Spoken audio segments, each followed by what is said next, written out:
Let me tell you a story the English crown tried to bury, a tale whispered on stormy nights along Ireland's wild coast. Imagine a woman born into a world where men commanded ships, ruled clans, and carved their names into history. She should have been silent, hidden, forgotten. But Grace O'Malley was not made for silence. She was born of the sea, the spray in her hair, the salt in her blood, the wind forever calling her name as a girl. She was told she could not sail with her father because her hair would tangle in the rigging. So she cut it off. With a blade in her hand, she hacked her locks and stepped onto the deck, daring the ocean to test her. By her teens, she commanded ships of her own. By her 20s, she raided coasts, built castles, and bent rival chieftains to her will.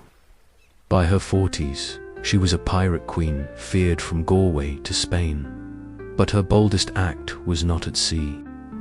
It was on land, in London, in the court of Queen Elizabeth I herself.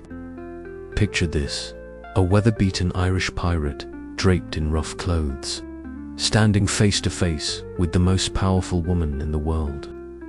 Two queens, both defiant, both unbending, staring each other down across a polished floor. And here's the secret they don't tell you. Grace O'Malley didn't bow. She refused to curtsy. She demanded, as an equal, that Elizabeth recognize her power. And somehow the Virgin Queen agreed. How does a wild Irish chieftain's daughter rise from outlaw to queen of the sea? How does she defy empires and bend history itself to her will? It begins with a girl, a blade, and a single reckless decision to cut her hair and step aboard a ship. The winds off Clew Bay howled like wolves, tearing across the jagged Irish coast. Waves crashed against black cliffs, white spray exploding into the air. To most, the sea was terror. To Grace O'Malley, it was promise. She was born in 1530 into the O'Malley clan, rulers of the Western Seas. Her father, Dubhdara O'Malley, commanded fleets that traded with Spain, raided rival clans, and guarded the coast from intruders. From childhood, Grace watched the ships depart, their sails swelling, their hulls vanishing into the horizon. She longed to go with them, to feel the spray on her face, to hear the creak of masts above her head. But when she begged her father to take her, he laughed. "No, child. The sea is for men. Besides, your hair will tangle in the ropes." Grace burned at the insult. Hair, that was all that kept her from the sea. That night, she stood before a mirror, a blade in her hand. With one furious stroke, she hacked her long dark locks away, letting them fall to the floor. In the morning, when her father prepared to sail, she appeared at the dock, hair cropped short, eyes blazing. "You said my hair kept me from the ropes," she said. "Now I have none." Her father stared at her for a long moment. Then, without a word, he motioned her aboard. From that day, Grace belonged to the sea. The crew scoffed at first. A girl among them. They muttered that it was bad luck, that the sea would curse them. But Grace silenced them with grit.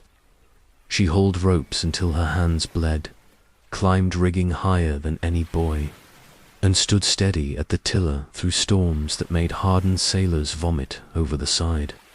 She listened, she learned, and she never flinched by her teens.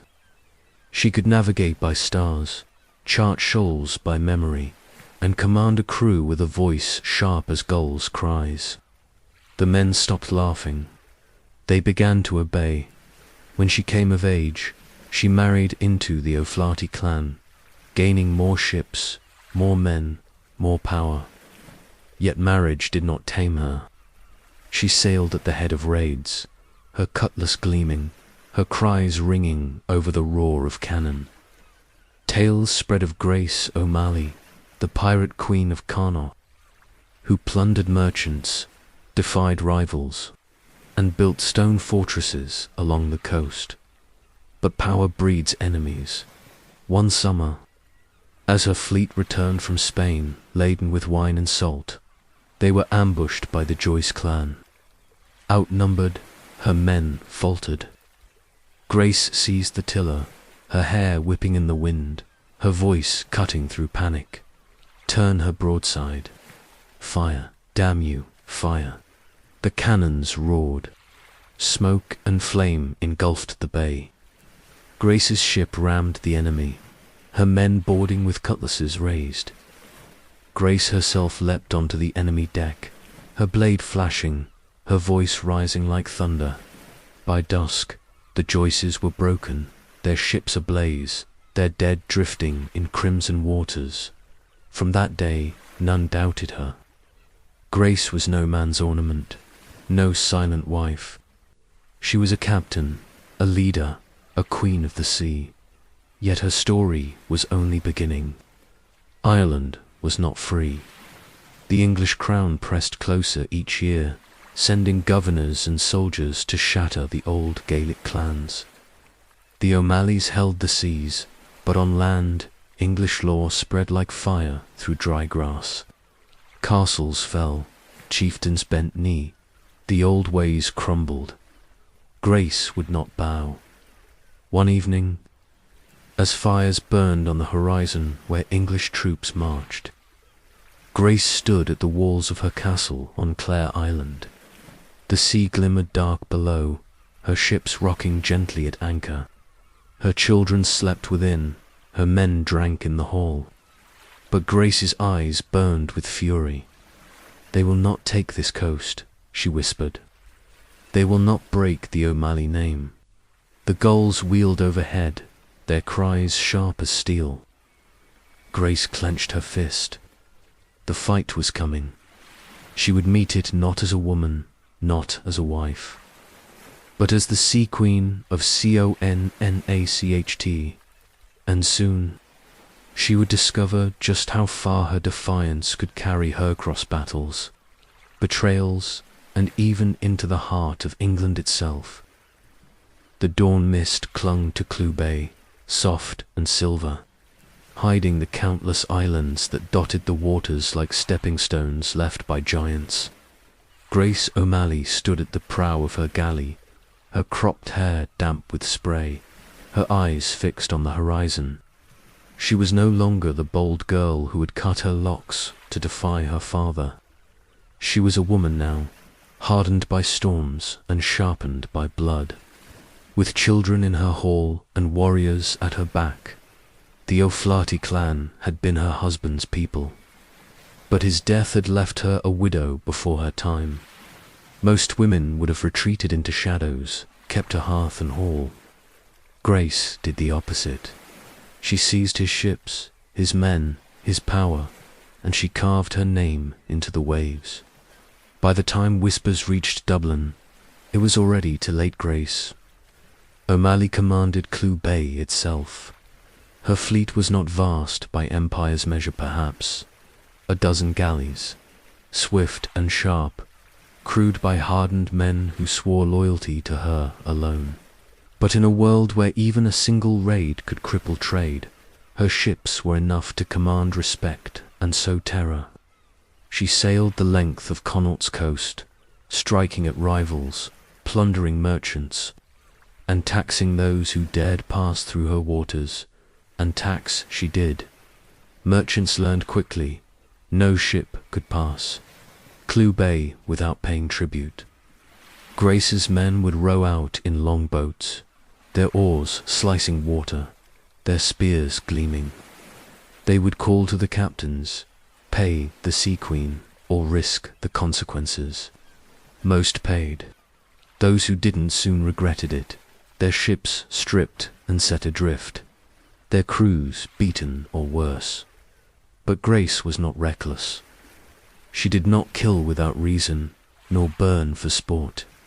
Her rule was precise, almost regal. Tribute brought safe passage. Defiance brought ruin. In her way, she was a lord of the sea, more consistent than many land-bound lords who bled their people with taxes and betrayal. Her castle on Clare Island became the beating heart of her dominion. Built of cold stone, its walls rose above the harbour, its halls filled with warriors, servants, and her own family. From its windows, Grace could watch the bay. Every sail that came or went, every island where cattle grazed or fishermen cast nets. She ruled as both mother and monarch, her voice carrying weight in council. Her orders obeyed without question, but the sea is never still, and neither was Grace. One autumn evening, news reached her of a Spanish merchantman, heavy with wine and silver, creeping up the coast.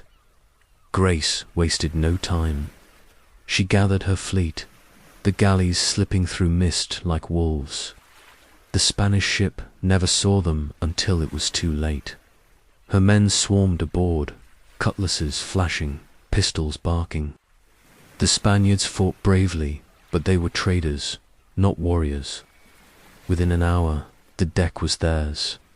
Grace stood at the rail, her crimson sash fluttering, her eyes gleaming as her men rolled casks of wine onto the boats. "Leave them enough to sail home," she ordered. "Tell them Grace O'Malley sends her regards." The Spaniards wept in relief, and Grace laughed, her voice ringing across the sea. Mercy, she knew, was another kind of weapon.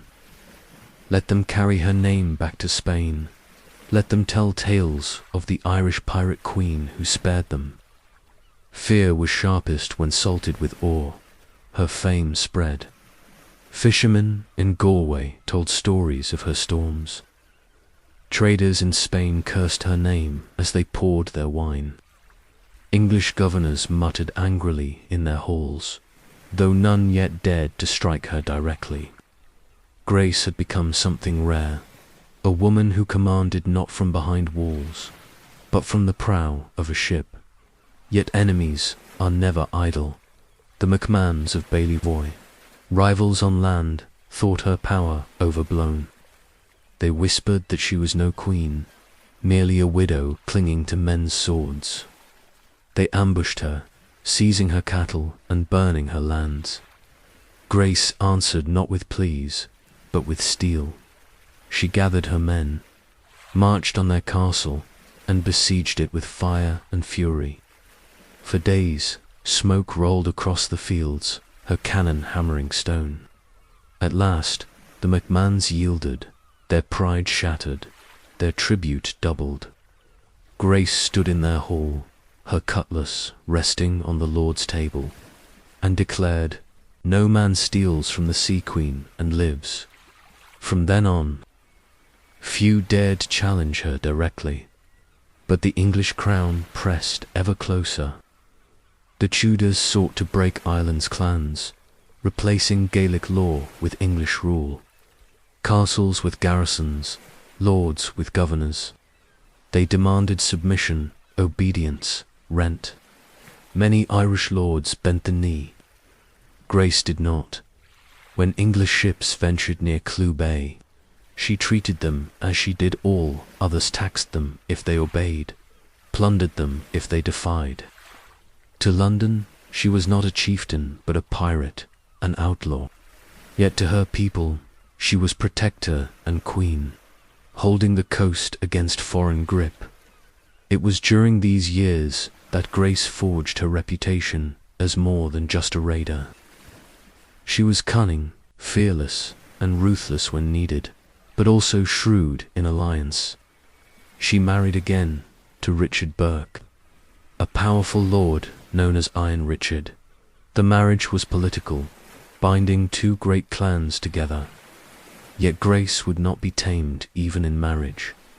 Legend tells that after a single year, she dismissed him from her castle. When Richard returned, demanding entry, she shouted from the walls, "Richard Burke, I dismiss you." And with that, the marriage was over. The castle remained hers, and her fleet remained loyal. Stories of her daring grew wilder. Some said she gave birth aboard ship and returned to battle within hours.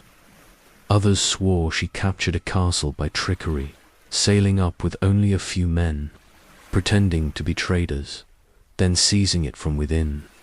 Whether every tale was true hardly mattered. What mattered was that Grace O'Malley had become a living legend. Israel. Thatcher, an English sailor once taken prisoner by her fleet later, told of her presence.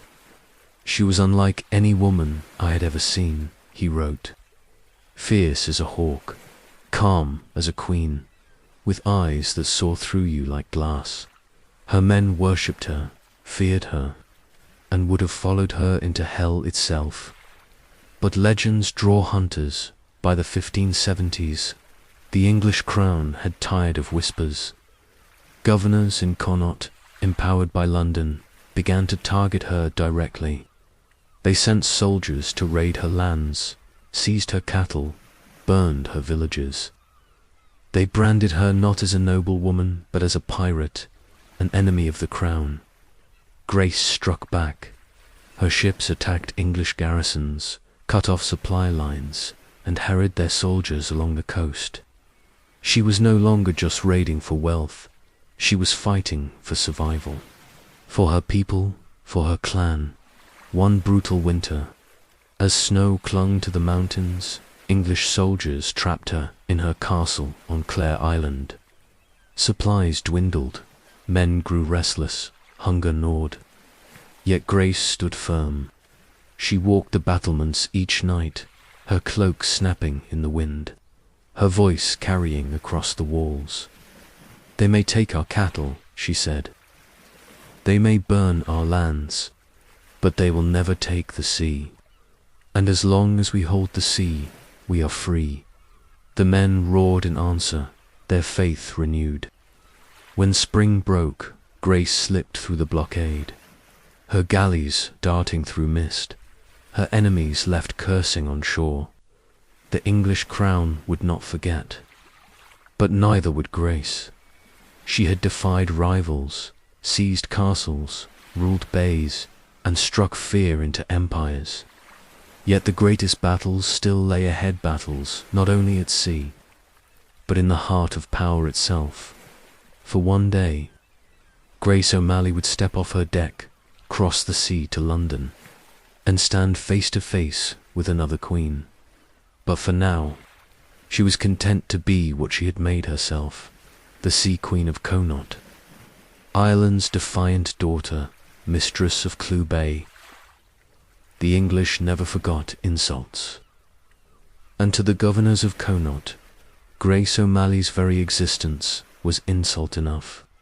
A woman commanding fleets, a widow who ruled castles, taxed merchants, and raided soldiers. Worse, an Irishwoman who refused to bend knee to the Queen of England. It was unthinkable. In Dublin, they called her pirate. In London, they called her outlaw. In Connaught, they called her queen. And it was in Connaught that the storm gathered. The governor sent by London was Sir Richard Bingham, a hard man with ice in his veins. He saw Ireland not as land but as conquest, its clans as weeds to be pulled up by the root. To him, Grace O'Malley was no romantic rogue. She was a threat, and threats must be broken. The first blow came swift. Bingham seized her cattle herds, the wealth of her people. Soldiers stormed her villages, burning homes, driving families into the hills. He arrested her eldest son, Owen, dragging him in chains before English courts. He branded the O'Malley's criminals, stripping them of titles, lands, and protections under law. Grace struck back with fire. Her galleys swept down on English ships, boarding them in the night. Her men cutting throats and tossing soldiers overboard. She raided forts along the coast, striking with sudden fury, vanishing before Bingham could respond. The English wrote of her with rage, "That woman is as dangerous as any man in Ireland." But rage was not enough to stop her. Her fame grew with each raid. She became a symbol of resistance, not just to her clan, but to all who bristled under the crown.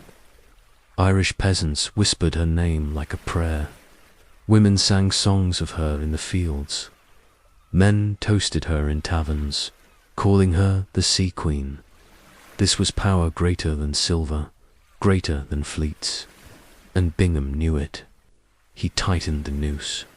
He ordered her lands seized, her castles garrisoned with English soldiers. He put bounties on her head, promising gold to any man who betrayed her. He spread rumors that she was a witch, that she conjured storms, that she was consorting with the devil himself. Grace laughed when she heard it. "If they believe I conjure storms," she said to her men, "then let the next tempest prove them right." But inside, she felt the walls closing. Her sons were hunted, her allies afraid, her fleet thinned by years of war. Still she fought. One bitter winter, Bingham trapped her at Rockfleet Castle. His soldiers ringed the land, his ships blockaded the bay. Hunger gnawed, and the sea lay frozen with ice. Her men muttered in the halls, whispering that the Sea Queen's reign was ending. Grace silenced them by walking the battlements herself, cloak snapping in the wind, pistol at her side. She called to the soldiers below, "Tell Bingham that Grace O'Malley does not bow. Not to him, not to his queen. If he wants my head, let him climb these walls himself." The soldiers jeered, but they did not climb. And in the night, with a cunning born of the sea, Grace slipped through their lines. She rode across icy water with only a handful of loyal men, vanishing into mist while Bingham slept smug in his tent. By dawn, the castle was empty, her people scattered, her ships already beyond reach. Bingham fumed, but the crown smiled. London rewarded him with praise, calling him the scourge of Irish rebels. Yet privately, they feared the woman he could not kill, for Grace had more lives than a storm. But storms break, even the strongest cliffs.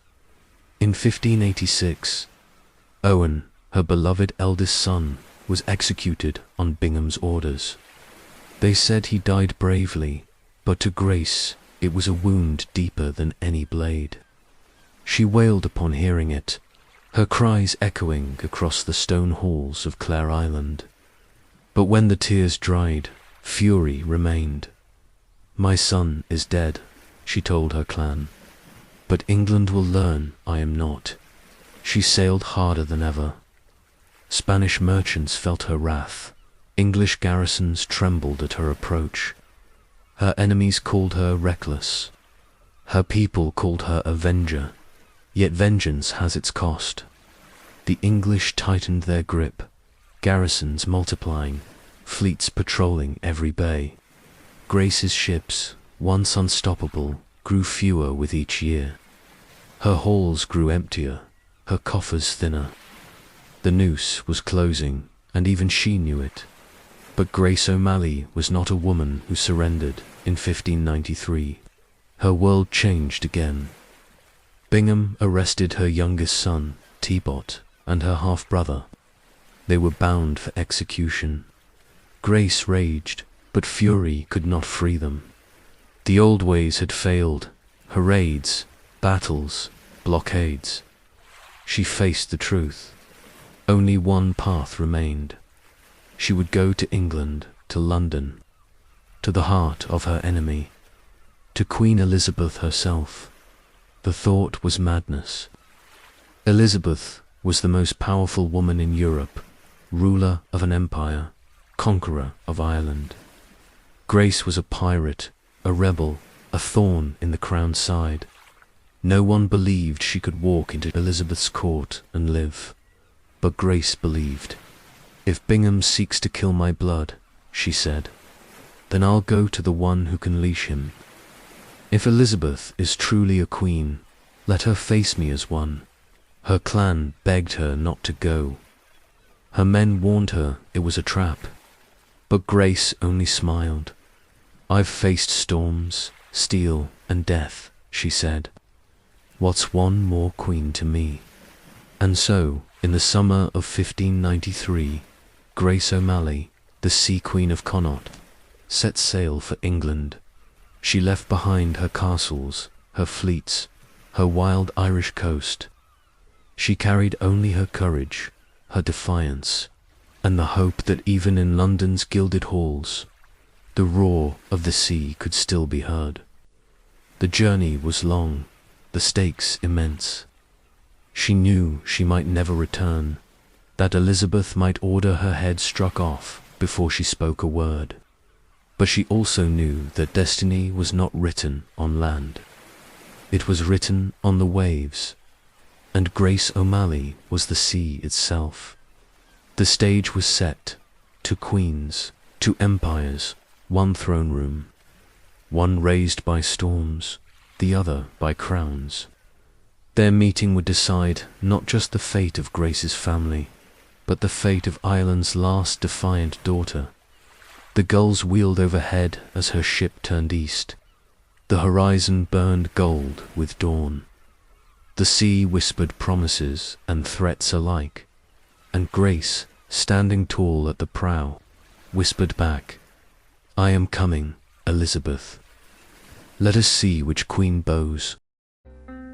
The River Thames glittered in the sunlight, crowded with ships of every shape and size.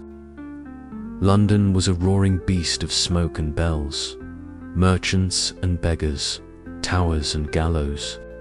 For Grace O'Malley, who had spent her life among the wild coasts of Connacht, the city seemed an alien world choked with noise, hemmed in by walls, the sea tamed into commerce. Yet beneath her weather-worn cloak and seafarer's stride, she felt no fear. She had not come to bow. She had come to confront a queen. The year was 1593. Ireland burned under Tudor conquest. Governors tightened their fists. Clans were broken. Castles surrendered. Grace's youngest son and half-brother languished in English prisons, their lives hanging by a thread. To save them, to preserve her legacy, Grace had sailed across hostile waters into the very heart of her enemy's empire. Her arrival in London caused a stir. Word spread quickly. The notorious Irish pirate, the woman who had raided Spanish traders and defied English governors, had come voluntarily. Courtiers laughed, calling her mad. Merchants cursed, remembering ships she had plundered. But Elizabeth I was intrigued. Here was a woman unlike any she had faced, a ruler by her own hand, not by inheritance, a mirror of herself in rebellion rather than empire. The day of their meeting, Grace was led through Whitehall Palace. She walked past marble columns and velvet-draped halls, past courtiers in silks and lords dripping jewels. They stared at her, whispering behind fans, sneering at her rough dress, her weather-beaten face, her simple cloak. To them, she was a savage, a pirate, a barbarian from the edge of the world. Grace ignored them. She walked with the stride of one who had stood at the prow of a galley in storms, who had watched empires tremble at her sails. At last, the doors opened. The throne room. Elizabeth sat elevated, robed in gold and pearls, her auburn wig gleaming beneath a crown. Around her, ministers and nobles bowed low, but Grace did not bow. She walked straight across the marble floor, eyes locked with Elizabeth's, and stopped only a few feet from the throne. Courtiers gasped. Guards tensed. The silence was sharp as steel. Elizabeth raised a hand. "Leave us." The hall emptied until only the two queens remained, one dressed in silk, the other in wool. One ruler of empires, the other of bays and castles. One commanding armies, the other commanding the sea. For a moment, they simply stared at each other, two women who had clawed power in a world built for men. Then Elizabeth spoke. "You are Grace O'Malley." Grace's voice was steady. "I am. They call you pirate, rebel, enemy of the crown." Grace's lips curved faintly. "They call me queen." Elizabeth studied her, eyes sharp. "Why come here then, if not to bow? Do you beg for mercy?" "I beg nothing," Grace said. "I come for justice. My son Tibbet and my brother lie in your prisons. I demand their release." "Demand?" Elizabeth arched a brow. "Do you forget where you stand?" Grace took a step closer, her voice low but fierce. "I forget nothing. I stand before a woman who has fought for her crown as I have fought for mine. You rule by decree. I rule by the sea. You hold your people by law. I hold mine by loyalty. We are not so different, you and I." Elizabeth's eyes narrowed, but she did not look away. "And yet, you raid my subjects, plunder my ships, defy my governors. Why should I grant you anything?" Grace's hand tightened on her cloak. "Because your governors are thieves. Because they starve my people, burn my homes, hang my sons. I fight to protect what is mine. Would you do less if Spain marched on your shores?" The words hung in the air. Elizabeth's face was unreadable, but something flickered in her eyes. Perhaps even respect. "You would have me free traitors," Elizabeth said finally. "I would have you leash your dogs," Grace replied. "Bingham bleeds Connacht dry. If you wish Ireland subdued, you will gain more with my loyalty than with his cruelty. Let my family go, and I will keep the western seas in order. My ships can guard your merchants as easily as they raid them." Elizabeth leaned back, considering. Here was no trembling petitioner. Here was a woman who stood eye to eye with her, who had built power not from courts but from storms. Elizabeth saw herself reflected, distorted yet familiar, to queens ruling in a man's world, clawing respect where none was offered. "You offer service?" Elizabeth asked. "I offer alliance," Grace corrected. "Not as servant, but as equal." It was audacious and thinkable. Yet Elizabeth, against all logic, did not dismiss it. Perhaps she admired the sheer defiance. Perhaps she knew that crushing Grace outright would only breed more rebellion. Perhaps, in that moment, two queens understood each other as no king could. Their meeting lasted hours, longer than any expected. No record survives of all that was said, only fragments whispered in letters, that Grace refused to kneel, that Elizabeth addressed her not as subject but as cousin, that the two spoke of politics, of men, of survival in a world built to crush them. When Grace finally left Whitehall, her son and brother were freed. Bingham's power in Connacht was curbed, if only briefly, and Elizabeth had acknowledged her not as outlaw, not as pirate, but as ruler. The courtiers were stunned. Some called it madness, others genius. But all agreed. Never before had anyone faced Elizabeth I without bowing and lived. Grace returned to Ireland not broken, but renewed. She sailed back into Clew Bay with her family freed, her head high, her legend greater than ever. Her people cheered her return, songs were sung in her honor, and fires burned on the hillsides to welcome their queen. Yet deep inside, Grace knew the war was not over. Elizabeth's favor was fickle, her promises fragile. The English crown would never stop pressing, never stop tightening its grip. But Grace had carved a victory where none believed possible. She had stood before the Virgin Queen herself and refused to kneel. And for a time, the noose loosened. But no victory lasts forever. As years passed, Elizabeth aged, her empire stretched thin, and Ireland's resistance grew fiercer. Grace fought on, but each battle left her fleet smaller, her halls emptier. Still she endured, still she commanded, until her hair grew silver and her body weary. But those who saw her, even in old age, swore the fire in her eyes never dimmed. She walked the battlements of Clare Island Castle as she had in youth, watching the horizon, the sea forever whispering her name, and she carried with her the memory of that day in London, when two queens had stood face to face, and neither had bowed. The western coast of Ireland was restless. By the mid-1590s, the wars between Gaelic lords and the English crown had grown fiercer, bloodier.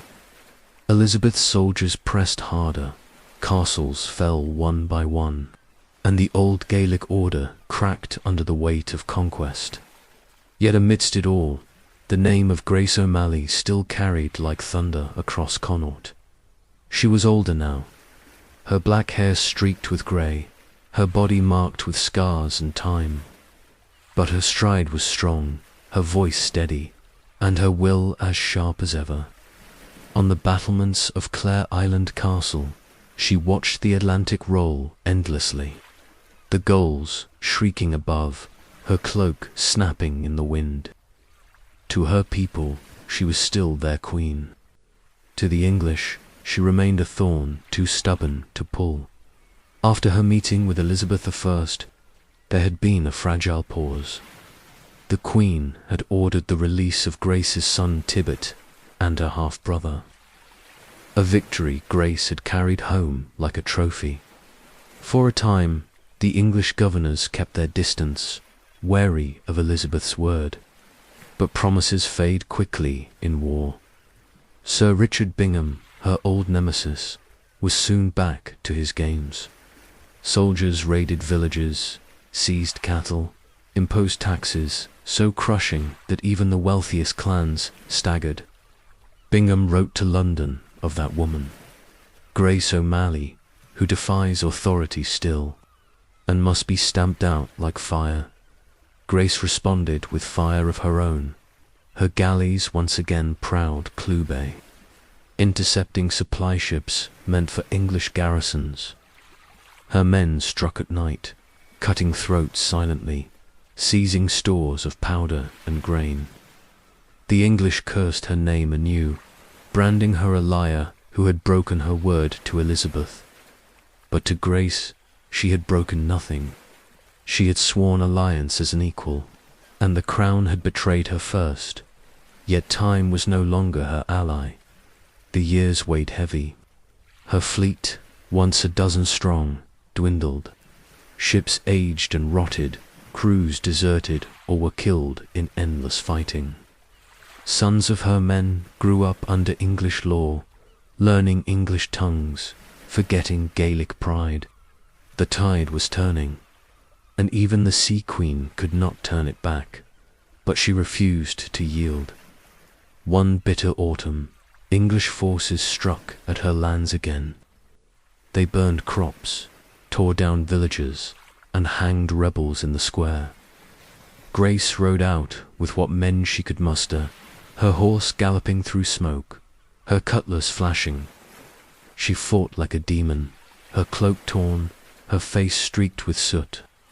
At her side rode Tibbet, grown into a hardened warrior, carrying the weight of his mother's name. Together they drove the English back from Clew Bay's shores. But the victory was costly. Dozens of her men lay dead, and for every one she lost, the English could send 10 more. That night Grace sat in her hall, staring into the fire. Her face was hollow, her eyes shadowed. Tibbet stood beside her, his hand on her shoulder. "Mother," he said softly, "you have given us everything. But perhaps it is time to rest. Grace turned her eyes to him, the firelight flickering in their depths. Rest, while Bingham rides my lands, while English boots tread our soil. No, Tibbet, I will not rest, not until the sea itself forgets my name. And so she fought on. But war is not fought only with swords. Grace had learned long ago that survival required cunning as much as courage. She played politics as deftly as she wielded a blade. When it suited her, she allied with the English crown, offering her fleet service against Spain. When it suited her, she betrayed them, striking at their convoys, smuggling goods past their blockades. She was unpredictable, untamable, always balancing between rebellion and survival. Her enemies despised her for it. Her people adored her, and yet whispers began to grow. Some said she was fading, that her time was ending, that the Sea Queen was but a shadow of her youth. Enemies mocked her as a crone clinging to past glories. But then, in 1597, when Spanish ships threatened the coast, Grace O'Malley sailed out to meet them. It was a stormy night, lightning tearing the sky, waves hammering the galleys. Grace stood at the prow, her cloak soaked, her grey hair whipping in the wind. She raised her cutlass high and shouted to her men, "Remember who we are. We are O'Malley's. We are the sea's own." Her voice cut through the thunder, her presence igniting the crew. They struck the Spanish ships with fury, boarding them in a chaos of steel and flame. By dawn, the Spanish lay shattered, and Grace returned to Clare Island victorious once more. The whispers died. The Sea Queen still reigned, but victory could not halt time as the century drew to a close. Elizabeth I herself aged into frailty. The Virgin Queen, once unshakable, grew thin and weary. And so too did Grace. They were bound in strange symmetry to women who had defied men, carved empires, and stood face to face without bowing. Both felt the weight of years pressing down. One winter evening, Grace walked the halls of Clare Island Castle alone. The wind howled through the cracks, the fire burned low. She paused before a window, gazing out at the dark Atlantic. The sea was calm, almost gentle, waves lapping against the rocks like whispers. She closed her eyes, and for a moment she was young again, the girl who cut her hair, the woman who seized ships, the queen who defied a queen. She could hear the creak of rigging, the snap of sails, the roar of cannon. She could feel the salt spray on her face, the tiller beneath her hands, the storm at her back. Her lips curved in a faint smile. "I am the sea," she whispered, "and the sea does not die." Not long after, she fell ill. Some say she died in her bed at Rockfleet Castle in 1603. Others whisper she died aboard a ship, her last breath taken with the taste of salt on her lips. The exact place matters little. What matters is this: she died the same year as Elizabeth I, two queens, born into a world that sought to silence them, departed together, leaving legacies that would echo for centuries. Grace O'Malley left behind no crown, no empire carved in marble. She left something rarer, legend. Her name became a song on Irish lips, a tale told in taverns, a defiance whispered in secret under English rule. She became a symbol of freedom, of rebellion, of a woman who refused to bend. And even now, when the Atlantic storms lash the Irish coast, fishermen swear they see her.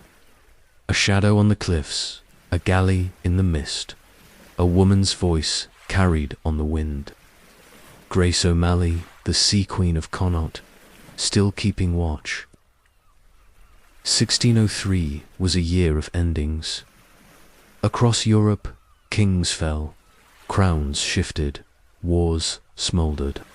But in Ireland, the ending carried the weight of centuries. Grace O'Malley, the Sea Queen of Connacht, faded into her final days. And in London, Elizabeth Tudor, the Virgin Queen, drew her last breath.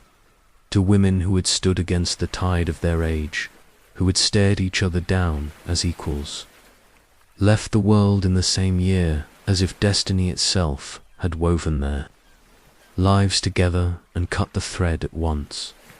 Yet endings are rarely simple.